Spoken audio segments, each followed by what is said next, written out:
Hai semuanya, akhirnya kesempatan juga bikin video YouTube.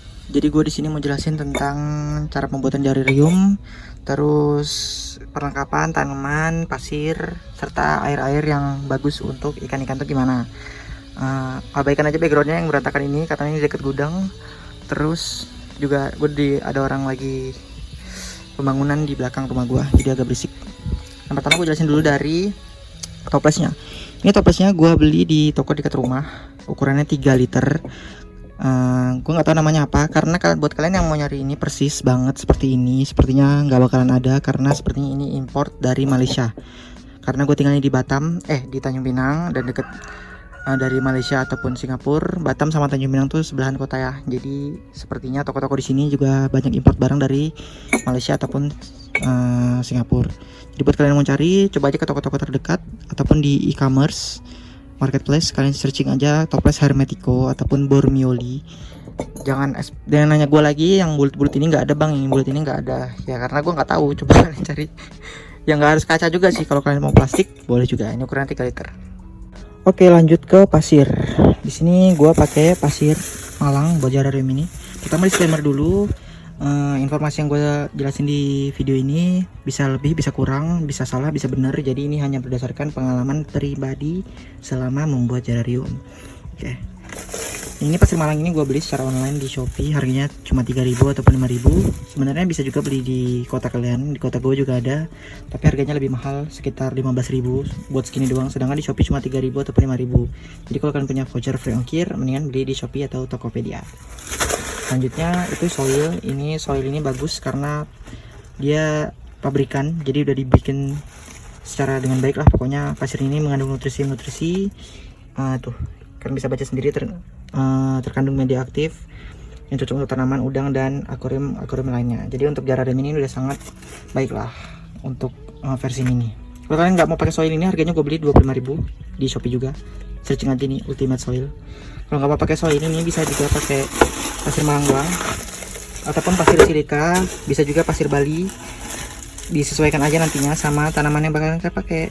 Jadi tanamannya nanti gue jelasin. Pertama gue mau kasih tahu dulu cara gue bersihin pasir Malang. Jadi sebelum kalian masukin ke jararium, kalian cuci dulu pasir Malangnya supaya airnya nanti tidak keruh. Oke, let's go. Oke, ini langsung dituang aja.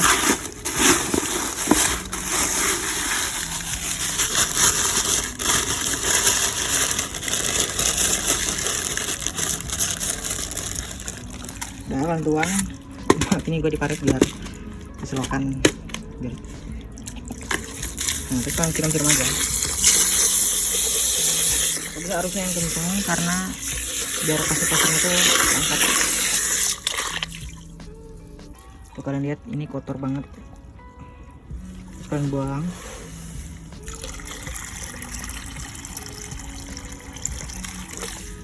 Terus kalian isi lagi. Aduh, sorry ini susah pakai satu tangan. Isi lagi, terus kalian buang lagi, isi lagi, buang lagi sampai bersih. Oke, ini masih agak keruh, tapi udah agak bersih, nggak keruh kayak pertama kali tadi. Dibersihin aja terus sampai lebih bening lagi. Nah, ini udah kelihatan bersih, walaupun nggak bening banget, tapi udah nggak sekeruh awal. Kalau segini udah cukup ya, karena nanti kita bisa masukin ke jarnya dan bakal ditimpa pakai soil. Kalau kayak gini kalian boleh masukin ke jarnya. Squee. Oke, masukin aja, kalian masukin secukupnya. Kalau gue masukinnya dikit aja karena gue mau pakai soil buat tanamannya. Oke guys, ini gue pindah ke kamar aja supaya lebih nyaman dan gak berisik, supaya lebih asik aja jelasinnya. Oke, ini udah gue masukin pasir Malang, terus gue mau masukin soilnya ini. Kalau kalian nggak pakai soil ya, nggak apa-apa, kalian bisa langsung masukin tanamannya ke sini. Pertama kalian rapi-rapiin dulu pakai pinset. Ini namanya kalian searching aja di Shopee, pinset aquascape, banyak banget jenisnya, tinggal kalian pilih. Dia ada yang lancip, ada yang ujungnya melengkung, jadi tergantung kalian aja. Ini pasirnya segini ya, gue masukin pasirnya segini karena bakal gue timpa lagi. Tapi kalau kalian cuma pakai pasir Malang boleh ditambahin lagi. mungkin sekitar segini, agak tinggi aja, sekitar 3 atau 4 cm, supaya ntar tanamannya bisa nancep. Kalau misalkan terlalu rendah gini, langsung kalian masukin tanaman, nanti tanamannya bakalan ngapung karena dia nggak bisa nancep ke pasirnya, jadi kurang dalam gitu. Oke, ini gua tuang langsung. Agak banyakan aja nggak apa-apa supaya tanamannya bisa nancep. Oke, ntar gua rapiin, takut mau bazir. Ini bagus ya guys, dia sudah mengandung nutrisi-nutrisi yang baik untuk tanaman, dan soil ini lebih gampang buat nancepin tanaman. Setelah soil menurut gue itu silika sih, pasir silika nih, contohnya pasir silika tuh. Ini pasirnya langsung gua tancepin, maksudnya tanamannya langsung gua tancepin ke pasir silika tanpa soil. Nah yang ini gue pakai pasir aquascape, pasir Malang juga. Yang kemarin ini gue campur pasir Malang dan soil karena gue pakai carpet seed. Oke, lanjut, rapi-rapiin dulu. Setelah itu kita masukin air. Sebelum tanaman jangan lupa disiram dulu supaya pasirnya itu padat, jadi tanamannya enggak meletot kalau ditanam. Oke guys, ya. Oke, ini udah gue isi soilnya dan agak keruh. Jangan lupa untuk soil itu tidak perlu dicuci dan jangan dicuci karena mereka mengandung nutrisi. Jadi kalau kalian cuci ntar nutrisinya hilang. Kalau soil nggak apa-apa, keruh nanti bisa kita kuras lagi. Selanjutnya aku mau jelasin tentang tanaman. Ini beberapa tanaman yang merah-merah. Karena ini jarinya untuk Tokyo, jadi gua mau bikin temanya tuh tanaman-tanaman yang berwarna merah. Karena sesuai Tokyo kan, Koi Galaxy dia lebih ke merah. Jadi gua mau coba bikin. Ini beberapa tanaman baru, ada Rotala dan Ludwigia. Ini Rotala SP mini kalau nggak salah. Ini mungkin Ludwigia. Terus ini ada Rotala Rotala Red Blood. Dan ini nggak tahu apa. Pokoknya ini gue masih belajar. Harusnya ini si low CO2. Mungkin ada beberapa yang nggak low CO2, kita coba aja karena gue sambil belajar juga. Terus untuk penjelasan ini, tanaman-tanaman yang gue pakai ini low CO2. Maksudnya low CO2 itu kalau misalnya kalian bikin aquascape, kalian butuh kayak asupan CO2. Jadi tanaman itu kan butuh karbon dioksida untuk hidup. Nah ini beberapa tanaman yang gue pakai, tanaman yang tidak memerlukan CO2 yang tinggi. Jadi bisa hidup hanya dengan supply dari cahaya. Ini cahayanya LED, jadi mereka bisa hidup semua. Ini seger. Sini ada Kabomba, Vallisneria. Terus ini juga carpet seed yang big leaf. Kalian searching aja. Untuk semua tanaman ini kalian bisa searching di Shopee ataupun Tokopedia lagi. Balik lagi, searching aja tanaman aquascape dan itu banyak banget jenisnya. Kalau kalian mau pakai yang kayak gua, kalian bisa lihat di TikTok gue itu sering gua kasih tahu juga namanya apa. Jadi supaya kalian nggak salah, ntar gue cantumin di deskripsi di YouTube ini. Oke, lanjut, gua mau isi tanamannya.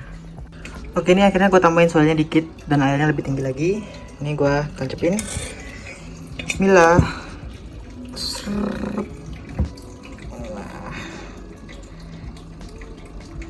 Nah gitu dulu, nggak apa-apa deh, ntar gue rapi-rapiin. Gue tancepin dulu semua ya guys, soalnya susah sambil di videoin. Oke, tunggu ya.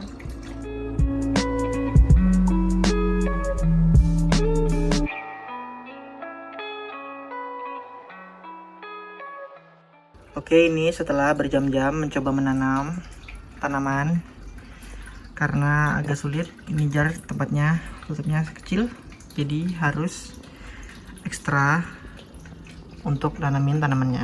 Sebentar lagi gue isi air dulu supaya kelihatannya gimana ntar, apakah ada yang ngambang atau tidak. Mari kita lihat aja. Oke, ini karena kotor airnya tadi keruh, habis diubek-ubek tanamannya, soilnya jadi keruh. Kita sedot dulu, gue sedot, nanti baru diisi air yang bersih biar jernih, itu triknya. Oke, ini air bersihnya gue pakai air sumur. Kalau kalian mau pakai air galon boleh, lebih bagus. Terus ada, kalau nggak punya air galon, nggak punya air sumur, kalau punyanya air pump aja ya kalian boleh pakai air pump, tapi airnya harus kalian endapin dulu karena air pump itu kan ada kaporitnya. Jadi ntar bisa berbahaya untuk ikan ataupun tanaman-tanamannya, atau bisa layu. Kalau diendapin itu 24 jam aja, kalau bisa lebih 2 hari 3 hari juga diendapin lebih bagus. Jadi baru kalian masukin ke dalam jar kalian. Nah, ini kita tunggu dulu, itu masih keruh. Gak apa-apa, wajar, nanti kita sedot lagi dan kita isi lagi. Ini gua trik gua aja, hack gua, kalau misalnya sambil diisi sambil disedot itu lebih cepet kerjanya. Ini kan kotor tuh, kita sedot yang kotornya, jadi sambil airnya isi di belakang, kita sambil sedot kotorannya. Dengan gini nggak perlu kerja 2 kali, jadi bisa sekalian tuh, langsung jernih.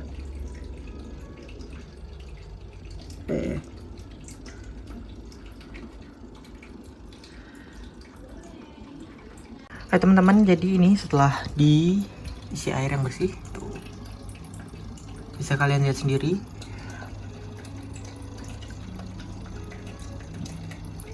Airnya bening ya, nggak kotor, nggak keruh. Jadi buat kalian yang nanya kenapa kok udah cuci pasirnya tapi masih keruh, mungkin kalian salah cucinya, kurang banyak, ataupun cara ngisi airnya salah, jadi bisa kotorannya tuh naik lagi.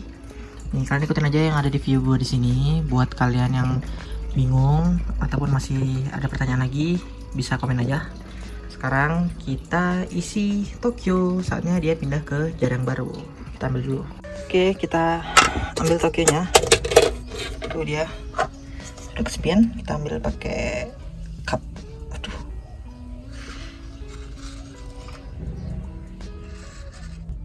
Oke, ini udah dapet Tokyonya, saatnya kita masukin dia ke jar. Oke, kita tuang aja langsung, karena airnya kan air sama-sama air sumur, jadi gue nggak aplikasi lagi. Tuh.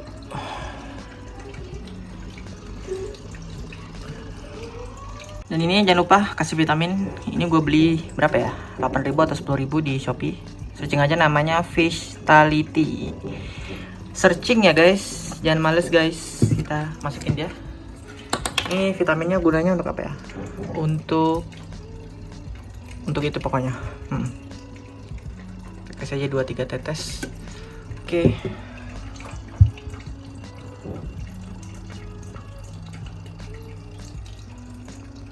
Nah itu aja teman-teman video jararium kali ini.